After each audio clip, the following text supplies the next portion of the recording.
Good day, everyone. Welcome to Real Conservative Headline News. I'm your host, Nathaniel Rajkumar. Starting off locally here in Trinidad and Tobago, Patriotic Front leader Mickela Panday has publicly questioned the government's transparency and accountability regarding a series of state procurement and housing contracts.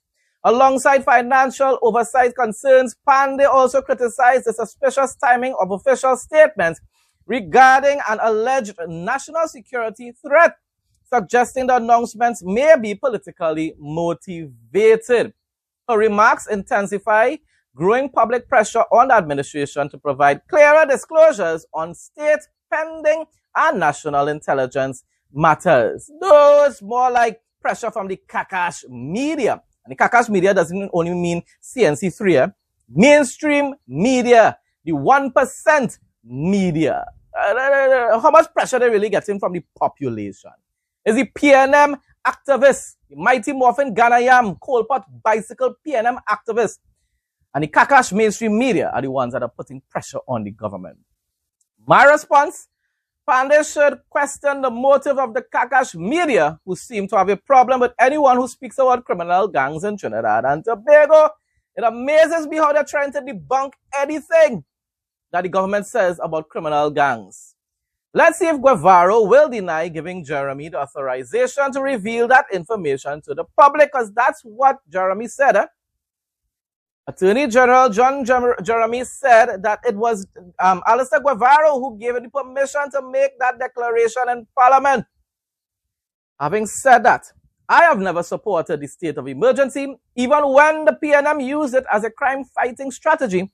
But why are so many officials, so-called officials, attempting to make the government ministers look like liars?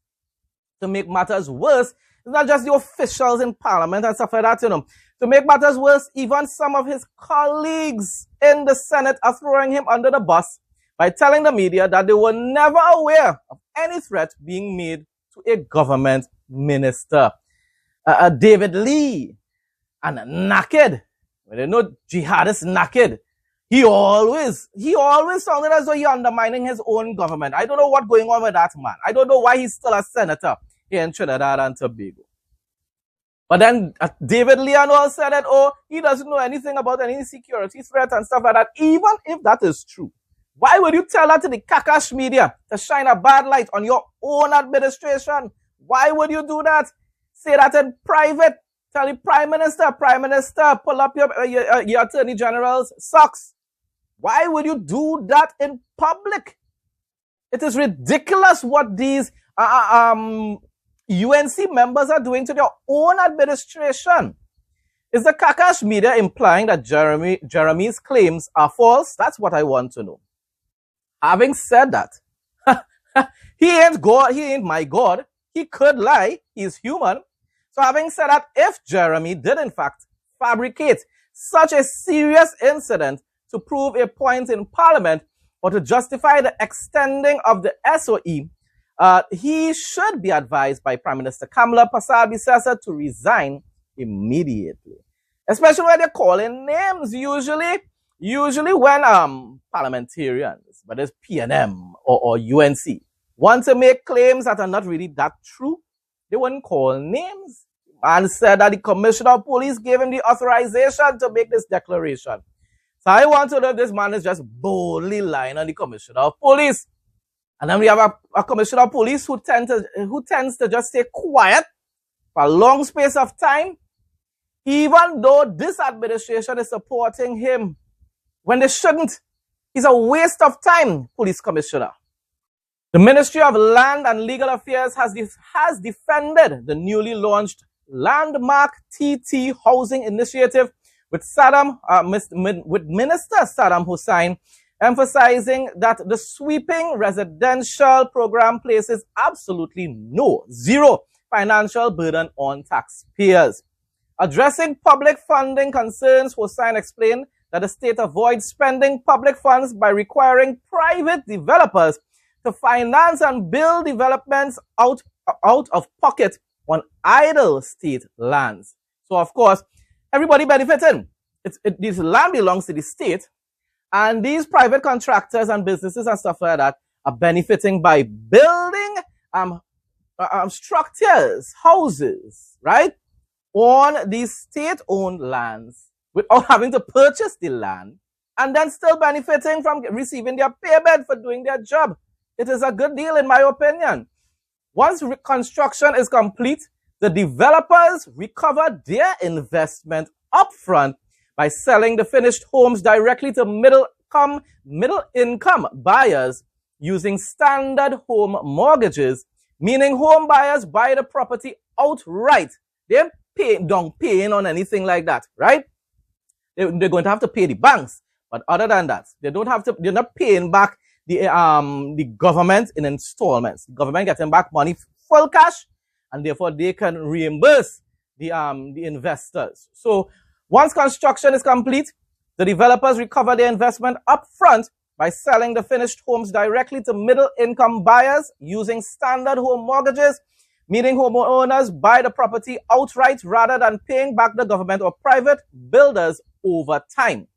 The structural setup allows the government to heavily expand affordable housing infrastructure across the nation without inflating the national debt or exhausting public resources. And yet the PNM patriots finding all kind of ways to delay this process. I'm telling you, for some reason, the PNM base continues to be their own worst enemy.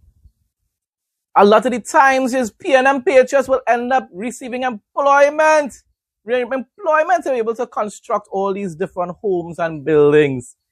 You're trying to fight down the government and just oppose for opposing's sake. There is political mischief when inaccurate and bogus information is spewed in the public domain that lands were transferred to the developer at peppercorn rate. That is absolutely untrue. Minister of Land and Legal Affairs Saddam Hussein is refuting claims that state lands were transferred to any developer as he defended government's public-private housing partnership. Landmark TT Properties Limited was officially incorporated in February 2026 with the aim of bridging the gap between land availability and the increasing demand for unsubsidized high-quality housing targeting mid- to upper-income earners. Minister Hussein rejected claims that developers are being given state lands at undervalued prices, adding that no public financing is involved. Under our PPP model, I reiterate, no state lands were transferred to any developer. The developer has to get their own financing. Following the design, build, finance model and agreed payment schedule, the contractor is responsible for funding the entire development cost. No money will be collected by the developer until the units are actually sold. Minister Hussein defended the selection process in the Alambi residential development project in Corinth, San Fernando. I am advised that on the Alambi site, a selective, competitive procurement method was utilized for the selection of the developer, all of whom were already registered on the OPR depository as contractors in that line of business. And the successful developer in this case was Motilal Ramhit and Sons Contracting Limited. This was not a single source selection. I am further advised that the OPR did not halt the works at that site. He confirmed that the Office of the Procurement Regulator, the OPR, formally requested answers from Landmark TT, adding that it has already complied.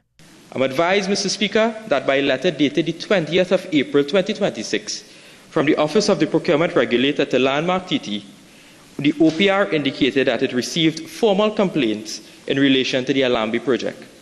OPR requested that Landmark provide a response within 7 working days of their letter. I'm further advised that Landmark responded within the time frame. I am further advised that the OPR made another request to Landmark TT for further information. Landmark TT is cooperating with the OPR on this request, and we await the OPR's response. The minister also set the record straight. I wish to state to this House that none of my family members have received any government contracts. None. Somala, TTT News. Weather report for Saturday, May 16, 2026, Trinidad and Tobago. On Saturday, May 16, 2026, Trinidad and Tobago will experience partly cloudy to occasionally cloudy conditions, breezy to windy weather, and moderate Saharan dust haze. A yellow level high wind alert remains in effect nationwide with east to southeast winds blowing at 10 to 45 km per hour and intense gusts exceeding 55 km per hour. Occasional showers are expected, primarily favoring the morning hours. There is a 40% chance of an isolated heavy shower or thunderstorm, particularly over southern areas of Trinidad, before conditions improve by late morning. The daytime maximum temperature will peak at 32 degrees Celsius, with a heat index reaching 33 degrees Celsius, dropping to a minimum night temperature of 23 degrees Celsius. Critical marine and environmental hazards. High wind alert. Wind speeds of up to 45 km per hour can displace unsecured roofs, push outdoor items, and snap tree branches. Marine operations. Open waters will remain agitated with moderate waves reaching 1.5 meters to 2.5 meters, while sheltered areas are occasionally choppy up to 1.5 meters as spring tides are actively in effect. Air quality. Saharan dust concentrations are moderate, and individuals with respiratory sensitivities should take full health precautions. International news now. President Donald Trump defended the military conflict timeline with Iran, emphasizing that Operation Epic Fury has severely degraded Iran's military infrastructure, as reported by Fox News. He asserted that the U.S. has intentionally left key civilian infrastructure, such as bridges and power, intact, while warning that a rapid escalation could destroy the remaining critical infrastructure. Yeah, but he's still not going to. America will never, and Israel will never target civilians or actual residential areas. What they will continue to do is just like what Israel does. They're going to strike specific targets, and that's what they should have done. They should have finished the job by eliminating completely the Iranian and the Ayatollah regime and the IRGC. That's what they should have done, and hopefully they will within the next few months. So why are we where we are? Did you underestimate the pain tolerance that Iran has? I didn't underestimate anything. We hit them unbelievably hard. Look, we left their bridges. We left their electricity capacity. We can knock that all out in 2 days. 2 days, everything. We left Cargill, and other than, I said, hit it except for the valves where the oil comes out. Because when you hit that, that means you're going to lose a little oil. But one thing is happening, amazingly. Ships are floating up to Texas and Louisiana, and they're going to Alaska, and they're loading up with oil like we've never seen before. Americans want to know when it's over, though, right? Yeah, look, Vietnam lasted 19 years. Iraq was like 10 years. Korea was 7 years. Another one was 14 years. Another one was 12 years. Another one was 9 years. We're in there for 2.5 months. The other thing they talk about, so we lost tens of thousands of soldiers in Vietnam. We lost tens of thousands of soldiers in practically every war. I've lost, and I wish we'd lost none, because I know those parents. I spoke to them. We lost 13 soldiers in 2 wars. Trump warns Taiwan against declaring independence.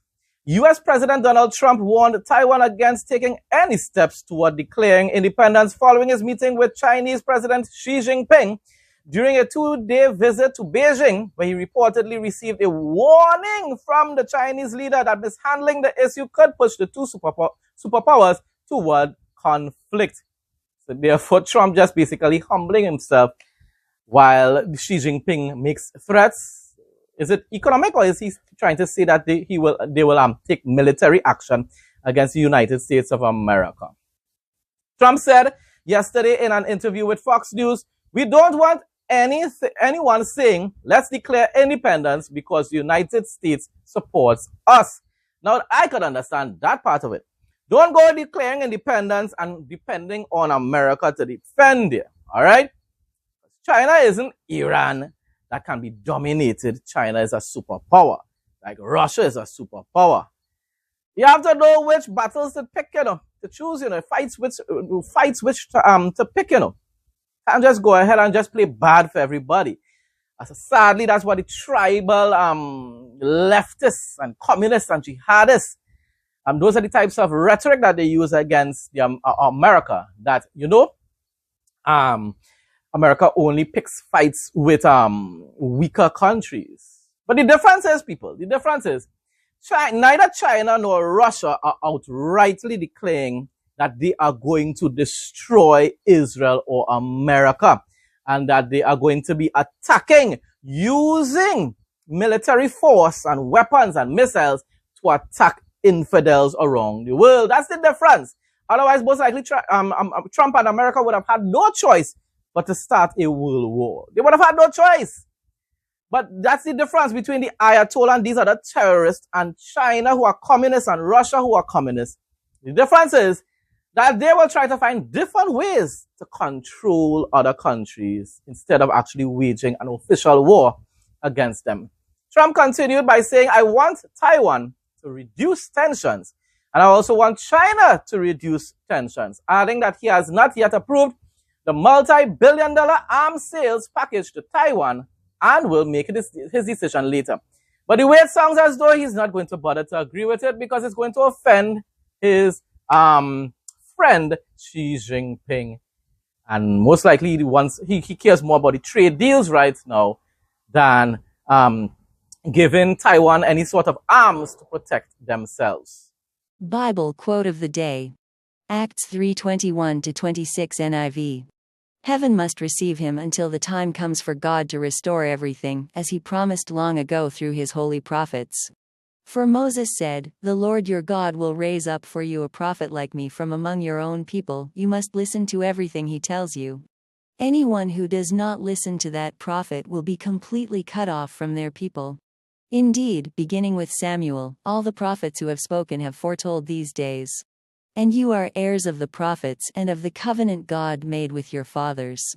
He said to Abraham, through your offspring all peoples on earth will be blessed. When God raised up his servant, he sent him first to you to bless you by turning each of you from your wicked ways. Folks, that brings us to the end of today's headline news. Thanks again to everyone who continues to support my content. Please like, comment, share, and subscribe. Stay blessed and stay safe most of all. In Jesus' name.